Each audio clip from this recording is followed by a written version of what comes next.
Демек дүйнөнүн акчасы бул деп атабыз, Анткени дегенде сиз кандайдыр бир айталы кимдир бирөө жакыр кимдир бирөөгө муктаж болуп атса, жок дегенде нанга акчасы жок болуп атса, айталы сиз 20 сом берип койдуңуз, ал кубанып нан алып үйүнө барып жеди дейли. Ошол жакыр адам өтө муктаж болуп атса, сиз 20 сомго бердиңиз. Ал акчаны эмне кылат? Ал үйүндө катып отурбай туруп, ал барат дагы нан алат. Нан алып жейт, сизге нааразычылыгын айтат. Ичинен сыртынан ал өтө деле маанилүү эмес. Бирок ал 20 сом жөн асмага кеткен жок. Ал 20 сомго кимдир эртеден кечке иштеп нанды жасады. Сатуучу да эртеден кечке иштеп канчалаган адамдар үзүрүн көрүп атат ошол 20 сом, сиз берген 20 сомду. Жана ал унду чыгарган заводдор иштейт. Көрдүңүз, Ошол адамдар дагы акча тапкандан жөн отурбайт. Эгерде сиздин дагы бир айталы бир нерсе сатчу дүкөнүңүз болсо, ошол сизге кайра кайтып келет. Түзмө-түз болбосо айланып кайра келет. Кайра сизге келди, сиз аны сактап отурбайсыз, кайра бир керектүү нерсени алдыңыз. Көрдүңүз, бул сиздин акчаңыз эмес деп атабыз. Бирок ошол эле учурда дүйнөнүн акчасы да бул сиздин акчаңыз. Ошондой мамиле кылсаңыз, сиз акчаны кимдир бирөөгө же менетиңизди кимдир бирөөгө керек болсо, муктаж болсо аябайсыз. Тескерисинче сиз кимдир бирөөнүн акчасын урдап койгон болсоңуз, ошол акча дүйнөдөгү акча сизге арам жол менен келип калды. Ошол кайра кайтып чыгып кетет. Ошондой эле жол менен. Мындай болду, бир убакта биз зекетти көп чыгарбайт элек, анткени тапканыбыздын баарын кайра бизнеске киргизебиз деп топтоп атчык. Топтоп атканда бизде экинчи салонубузду ачканда крупный затоп болуп кетти. Биз 400 миңден 500 миңге чейин акча кетип калды ошол коңшуга. Плюс ремонтка да 500 миңге жакын акча кетти. Миллиондой кетти да. Эми ошондон биз дарекөз карызга батып кеттик. Ар кимден карыз алып кылыш керек болду. Бир убакта ремонтка дагы жумшап аттык. Затоп болуп кетти, биздин күнөөбүздүн айынан коңшунун трубасы жарылып кетти. Биз көтөрө койгон аны. Коңшу нерв болуп отуруп калды. Мага төлөйсүңбү дедим, мен төлөйм, коркпогон дедим. Бирок каяктан төлөшүмдү билбейт элем. Ошонча карыз кантип табам деп. Ошол мезгилде усталар айтты, кимдир бирөө кеңешин берди, усталарга жүктөп койбойсуңбу деди. Дедиле, усталарга мен эмнеге жүктөйм? Бул менин чечимим. Алар өздөрүнчө көтөрө койсо, анда мен урушуп бөлүшсөм болот эле. Бирок алар үй бүлөсүн багыш керек, мен аларга моюн ээлип кое албайм, жөндөн жөн дедим. Ошол мезгилде мен дүйнөнүн акчасы экенин түшүнчү элем, бирок азыркычалык эмес. Анан ойлондум. Аны өзүмдү успокоить этиш үчүн аябай нерв болуп кете турган абалда элем. Успокоить этиш үчүн айттым, бул дүйнөнүн акчасы. Бул үй бүлөлөр ачка калды, менин чечимимдин аягынан. Мен толук текшербей көтөрө бергиле деп чечим чыгардым. Алар ишсиз калды, кантип үй бүлөсүн багышын билбей калды. Себеби фото студия, камера жана башкалар тартыла турган жерде иш токтоп калды. Аны менен бирге канчалаган үй бүлөлөр токтоп калды иши. Камера тарткан балдар бар, монтаж жасаган балдар бар жана башка. Аны ойлондум. Мен ошол акчаны элден карызга алып бергенимде, ал адам чөнтөгүнө салып жүрө бербейт. Ал адам барат дагы ошо өзүнө керектүү техникаларды алат. Дал ошондой болду, алды. Алганда канчалаган адамдардын соодасы жүрдү, ошол адамдар дагы бир нерсе алат, ошентип айланып отуруп, кайра эле биздин сулуу салонго келет дедим. Биринчиден, ошентип кайтат деп өзүмдүн мээме оправдание айттым да. Ошону оправданияны түзүп атып, мен ушул схеманы түшүндүм, дүйнөнүн акчасы деген эмне экенин түшүндүм. Кайра эле келет экен өзүмө. Мен эмнеге сыгылышым керек дедим. Ошол мен ошолорго бергеним үчүн мага кайра келет. Анан менде да турбайт ал акча. Мен дагы алып туруп, бизге керектүү бир нерселерди алабыз. Же салонго керектүү, же бир нерсеге керектүү алабыз. Мебелдер жастабыз жана башка. Акчаны коруй бергенде ал сенин акчаң эмес, ал дүйнөнүн акчасы. Албетте, кандайдыр бир бөлүгүн биз дүйнөгө беребиз, кандайдыр бир бөлүгүн өзүбүзгө сактап калабыз.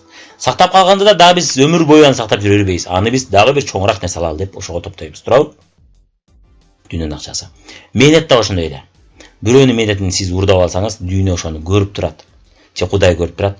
Кайра эле ошол кимден урдап алган болсоңуз, кайра ошол өзү кайтарып коет. Сиз деле балдарыңыз көрүп турсаңыз, кимдир бирөө бири-биринин урдап алган болсо, сиз ошол нерсени кийинкиде алып туруп, кайра кайтарып коюуга аракет кыласыз. Туура, эгерде сиз адилеттүү атеме болсоңуз. А дүйнө бул сөзсүз адилеттүү. Ошол себептен мына кайтарып коет экен деп ишкер да кайтып атат. Чындап кийин мен ушул китептерди окуп жүрүп, тренингтерге, сабактарга катышып жүрүп, мен көз карашымды өзгөрттүм дейт. Мен зекет чыгара баштадым, мен садака жасай баштадым. Мен налог соцфонддон качпай баштадым. Мен азыр кайра акырындык менен көтөрүлүп аткан учурум. Уже мен көрүп атам, мурункудан да чоң ийгиликтер жарала баштады дейт. Аны айтат, биз жасап койгон бир фирмабызды алган компания содулашпай туруп алып койду. Эмнеге? Биз зекет садаганы көп жасап аттык дейт. Адамдардан көптөгөн алкыштарды, баталарды алып аттык дейт. Мен да ошол жолго түштүм. Бир убакта менде да болгон, мен убагында соцфонд налогду төлөй албай кыйналып жүргөн учурум болгон. Ошол мезгилде мен туура эмес иштерди жасачым, барчумун андай нерселерге, болчу эле. Аларга азыр убакыт жок, алам баарын айтып отурбайын. Адам өз башында мага эч ким айткан эмес, мен ошол ишкерден аябай чоң сабак алдым. Мен аябай ыраазымын ошол ишкерге. Анан ал айтты, эгерде сиз кайсыдыр бир нерсени билсеңиз, убактыңыз болсо, аябастан сизге тиешеси жок. сизге пайдасы тийбей турган адамга өз билимиңизден бөлүшүп коюңуз. Ошондо сиздин кармаңыз, карма деген бул карма деген эмес, кармаңыз топтолот дагы сизге келечекте ошол кылган жакшылыгыңыз үчүн андан да көп жакшылыктар, береке, ырыскы, ийгилик келет дейт. Удача келет дейт. Ошол себептен акча түрүндө да садага берилет деп. Биздин көзүбүзчө бирөөгө садага берди. Сактанда чакырып алып, кимге өтө керек деп колун сурады, анан бирөө мен керектенде чык dedi да берип.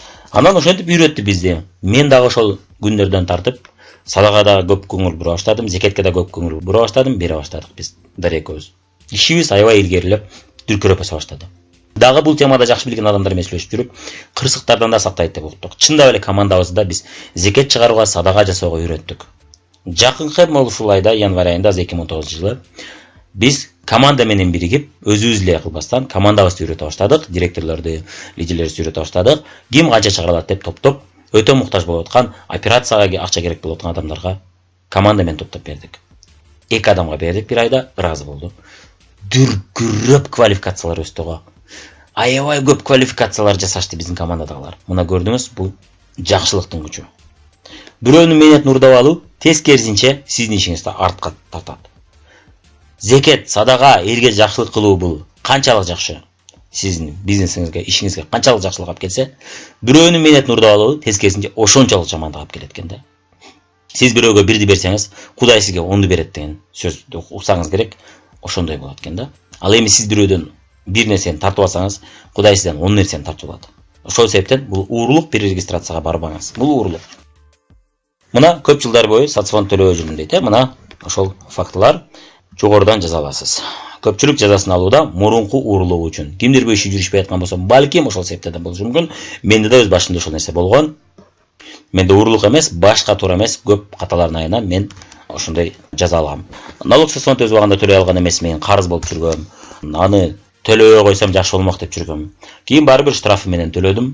А бирок шунчалык жеңилдеп калдым. Шунчалык бизнесимде өзүмдү уверенный сезип калдым. Каталог сайын, ай сайын, квартал сайын биз төлөйбүз. Квартал сайын төлөгөн сайын өзүмдү тескерисинче бай сезе баштадым. Ошол себептен бул нерселерге көңүл буруш керек. Жогоруда Кудай айткан мыйзамдар менен жашаганыбызда биздин ишибиз таза жакшы болот. Мына карма деген бул мындай, жакшылыктарды жасай берсеңиз, сизге ошол көп болуп кайтып келет. Жамандыктарды жасай берсеңиз, жаман карманы топтоп атасыз, ошол жаман карма көп болуп кайтып келет сизге. Муну айтып кеттим, дүйнөгө кызмат кылдыңыз, сизди ыраазы кылат.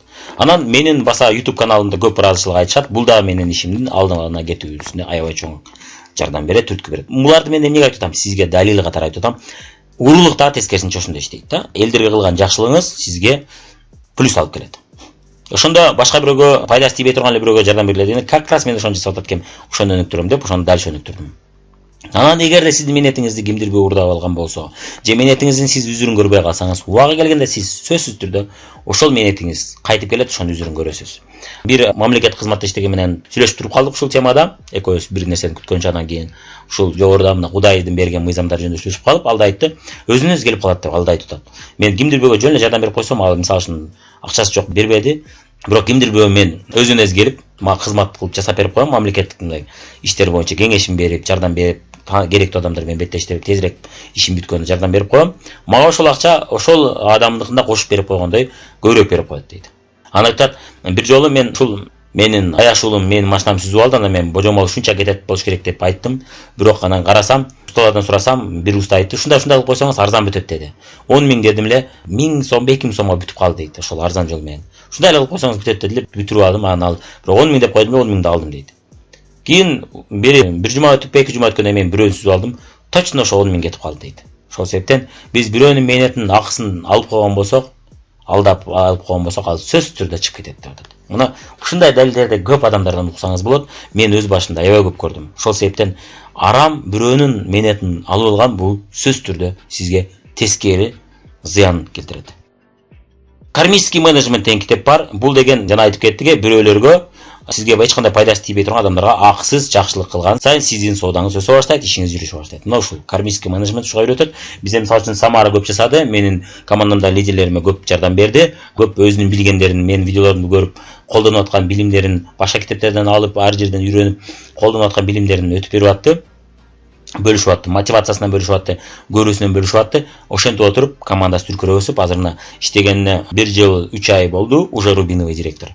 Уже өзүнө жаккан автоунаасын да алды, азыр квартирасын да алам деп пландаштырып, ошону караштырып жүргөн учуру.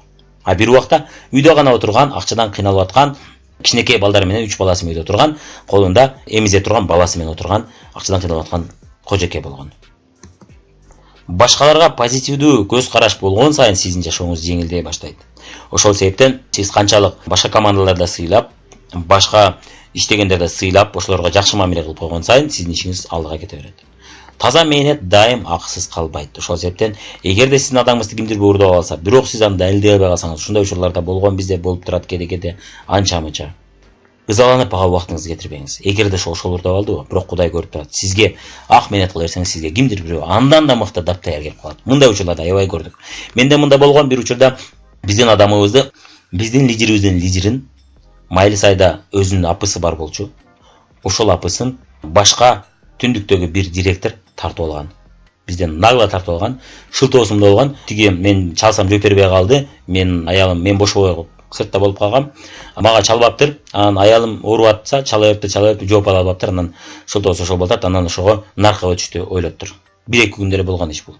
Ошол мезгилде саясат бир аз башкачараак болчу компанияда. Ошондой болсо керек, жетекчилик жакшы түшүнбөдү, бирок апысы менен биз апы ачып бергенбиз ага, апысы менен ошол командага өтүп кетти. Өтө таң калыштуу болду, өтө обидный болду. Бирок билесизби, кайра кийин компанияда биз белгилүү шарттарга байланыштуу иштебей калдык убактылуу. Кайра келип, 2 жыл мурун кайра келип иштей баштаганда, 2016 берилип киришип иштегенде мен ошол адамдарды көрдүм, банкеттан көрүп айттым. Ничего убактысы келет, силер ушинтип биз таштап, бизди кидат этип, урууга кетип калганыңар үчүн эртең жалеть этесиңер. Убага келет, биздин адамдар ушунчалык дүркүрөп өсүп, ушунчалык чоң айлыктарга чыкканда силер ошону жалеть этесиңер. Мен ушуну жасайм. Мен керек болсо көптөгөн адамдарды жакшы байыган жолго жеткирген жардам берем. Мен билим жетет, көзүм жетет деп. Ошонун үстүнө иштей баштадым. Мен сонун система курам деп кура баштадык. Арадан убакыт өттү, чындап ошол нерсе чындык айлана баштады. Азыркы учурда ошол шаарчада биздин лидерлерибиздин лидери ошол жерде апы ачканы жүрөт и Кудай бурса уже вице-директорго жетейин деп калды.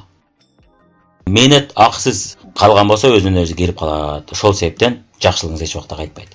Эми карап көрүңүз, эгерде сизде жашооңузда, мисалы үчүн сиз адамдарга сунуш айтасыз, эч ким катталбайт, а бир убакта карасаңыз адамдар катталып алган, бирок аны эч ким үйрөтпөйт, наставникке карабайт, анан ал жалоба этет, бирок көпчүлүк адамдарда ушундай түзүлгөн, алар дайым наставниктерине жалоба этет. 1000 жардам берсең да наставниктерине жалоба эткендер бар. Кээ бир учурда башка командага өтүп кеткен, аракет кылгандардын көпчүлүгү өзүнүн наставнигине карызы бар болгон болот. Ошону төлөбөштүн жолун издеп башкага өткөн аракет кылып аткан болот. Ошол себептен бул адамдардын айтканынын көпчүлүгү чындык дегенге туура болбойт. Арасында чындыктар бар, арасында чындык эместер бар. Анан ошол мезгилде сиз ошол адамды алгыңыз келет. Ичиңиз күйөт. Бизде кандай сонун, биз ушундай адамдар керек, ушуга окшогон аракет кылгандар, ал эми ал жерде корболуп атат. Ошол учурда сиз ушул азыркы биздин мисалды эске алыңыз. Сиз бир эле ситуацияга ар кандай көз карашты карасаңыз болот. Мына көрүңүз, сиз кашыкты же вилканы же айталы бычакты жерге таштап койдуңуз. Кумурсканы көрсө, ал вилканы эмне катары кабыл алат? Вилка катары кабыл алабы, ал вилка катары колдонулабы? Колдонулбайт, Ал болгону препятствие, жолду тосуп турчу бир ташка окшогон бир нерсе же чуукка, таякка окшогон бир нерсе катары көрөт да, аны же ашып өтөт, же айланып өтөт, Ошол экөөнүн бирөөсү. Кумурска ошол эле куралга, ошол эле нерсеге башкача көз карашта. Ит көрүп калса эмне кылат аны? Аны сөөк окшотуп, оюнчук кылып, ойноп, жердин түбүнө көмүп коюшу мүмкүн. Сөөк окшотуп, кажып тиштеп көрөт. Адам көрсө эмне кылат? Адам көрсө ал вилка кетин деп алып коет, же мусорго таштап коет, Көрдүңүз. Ал эми эч ким көрбөсө ал эмне? Ал эч нерсе, ал жок нерсе да. Ошон үчүн биз бир түрдүү эле ситуацияга эки түрдүү көз карашта болсок болот экен, Эми дагы мисалдардын бири мына ГАИны мына көпчүлүк айдоочулар көргөндө эмне дешет? Козел деп жаман көрүшөт, Анан ошол мезгилде жаман көрүп, штраф салат, чөнтөгөн акча чыгаргысы келбейт жана башка. Эми көрөлү, ошол мезгилде айталы сиз жаман көрүшүңүз мүмкүн, а бирок ошол адам акча иштеп кечкурун үйгө барганда анын үй бүлөсү аны жаман көрөбү? Козел дейби? Дебейт, Кимдир бирөө үчүн боорукер ата-эне. Кимдир бирөө үчүн бул боорукер жолдошу, мына боорукер добытчик үй бүлөсүн багам деп иштеп атат, суукта, ысыкка карабай, суукта туруп иштеп атат, жаганга карабай иштеп атат. Ден соолук кеткенине карабай, Ата-энеси үчүн ал эгер үйүнө тенесине бир нерселерди алып берсе, колуна акча берсе, бул жакшы уул болуп чыгат, Көрдүңүз, бир эле адам ар кандай ситуацияда ар кандай көз караштарды беттештирип атат. Көрдүңүз, бирок ал кимдирге үчүн ал жаман адам болуп көрүнүп атат. Ошого сиз дагы ушул ситуацияга кандай карасаңыз болот. Биринчиси, жалкага алып кетип, мен ушуну каттап алсам болот эле деп ачкөздөнүп, уурдаган аракет кылсаңыз болот. Экинчиси, байкуш кыйналып калган окшойт, келип кичине макул үйрөтүп коеюн, билбеген нерселерди айтып коеюн, жол көрсөтүп коеюн дешиңиз мүмкүн. Бул сиздин кармаңызды топтойт, сиздин ишиңизге ийгилик алып келет, сизге эч кандай пайда түшкөн жок. Бирок, ошол жасаганыңыз үчүн сизге кимдир бирөө даптайыр келип калат. Мурун Oriflame компаниясында же Фабрикте иштеп кеткен, бирок иштебей калды, эми кайра иштейин деген ой бар. Же болбосо буга чейин менин видеолорумду же башка бирөөлөрдүн китептерин окуп жүрүп, мен тармактык маркетингде иштешим керек экен деген ойго келди, чечимге келди. Же Фабриктин продукцияларын жакшы көрүп жүрдү, бирок кимге каталышын билбей жүрдү. Сизге өзүнөн-өзү келип калат. Сиз ошол бирөөгө пайдасы тийбеген эле бирөөгө жардам берип койгонуңуз үчүн. Же жардам бере албасаңыз да убактыңыз жетишпеди эле, жок дегенде жакшы сөзүңүздү айтып койдуңуз. Ийгиликке жетсе болот, сен дагы директоруңга кайрыл, директоруң менен көбүрөөк иште, наставнигиңди жаман көрбө деп кеңештериңизди берип койдуңуз. Ал барып иштей баштады кайра. Сизге жакшы карма топтоло баштады. Ошол себептен перерегистрация кылбаңыз. Сизге адамдар келе баштайт. Сиз негизги башыңызда адам жок экен, кимди каттайм, элдин баары катталып алыптыр деген ой менен жүрсөңүз, анда сиз жанагы гайыны козел дегендей мамиле. Ошол эле гайга сиз мисалы үчүн биринчиси мына көрдүңүз, бул деле үй бүлө багам деп ден соолукту кетирип ошол жерде турат десеңиз, сиз ага акча аянып, ал менен урушуп отурбайсыз. Макул, акыркы акчаңызды эле бердиңиз. Бирок козел дебестен, жаман көрбөстөн, макул бул деле үй бүлөсүн багайын деп жүрөт. Бул деле мен нарушение кылдым, мунун иши да ушул. Бул эгерде ошо гаилер мисалы үчүн өз ишин жасабай, чыкпай койду дейли эч жерге, текшербей койду, тоспой койду. Анда эмне болот? Айдоочулардын баары жолдогу эрежелерди бузуп, бири-бирин сүзүп, адамдарды сүзүп, көптөгөн кырсыктар боло баштайт, Ошолор бар экен, кырсыктар аз болот. Ошого ыраазы болуп, ушулар деле менет кылат, ушулардын деле үй бүлөсү бар деп берип койсоңуз, сизге ошол акча келет. Ушул акча дагы көп болуп келет. Себеби сиз ыраазы болуп атасыз. Берсеңиз дагы ыраазы болуп берет атасыз. Жана берген акчаңыздын ага да рызкысы болот, сиздин да тапкан акчаңыздын рызкысы болот.